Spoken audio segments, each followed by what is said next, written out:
ನನ್ನ 40 ವರ್ಷದ ಹೋರಾಟದಲ್ಲಿ ನನ್ನ ಸ್ವಂತ ವಿಚಾರಕ್ಕಾಗಿ ನಾನು ಒಂದು ಪೊಲೀಸ್ ಸ್ಟೇಷನ್ ಮೆಟ್ಲ ಹತ್ತಿಲ್ಲ. ಆದರೆ ಈ ಟೀಕೆ ಮಾಡೋರು ಇದ್ದಾರಲ್ಲ, ಇವರು ಸೋಷಿಯಲ್ ಮೀಡಿಯಾ, ಅದು ಯಾವನು ಕೊಟ್ಬಿಟ್ನೋ ಇವರಿಗೆ ಹಕ್ಕು ಗೊತ್ತಿಲ್ಲ.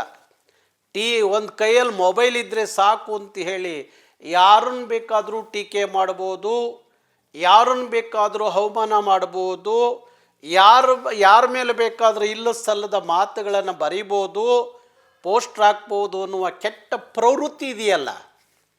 ಇಂಥ ಪಾತಕಿಗಳಿದಾರಲ್ಲ, ಇಂಥ ಪಾತಕಿಗಳನ್ನ ಕಾನೂನಿನ ಒಳಗಡೆ ಸರಿಯಾಗಿ ರಿಪೇರಿ ಮಾಡದೆ ಹೋದರೆ ನಾಳೆ ಭಾರಿ ಒಳ್ಳೆಯ ಜನರು ಬದುಕೋದೇ ಕಷ್ಟ ಆಗುತ್ತೆ, ಒಳ್ಳೆಯ ವಿಚಾರವಂತರು ಬದುಕೋದು ಕಷ್ಟ ಆಗುತ್ತೆ, ಒಳ್ಳೆಯ ಸಮಾಜ ಚಿಂತಕರು ಬದುಕೋದು ಕಷ್ಟ ಆಗುತ್ತೆ, ಒಳ್ಳೆಯ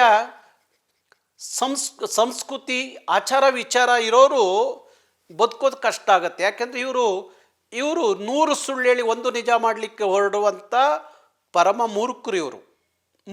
ಒಂಥರ ಭಯೋತ್ಪಾದಕರು ಥರ ಭಯೋತ್ಪಾದಕರು ಇವರು.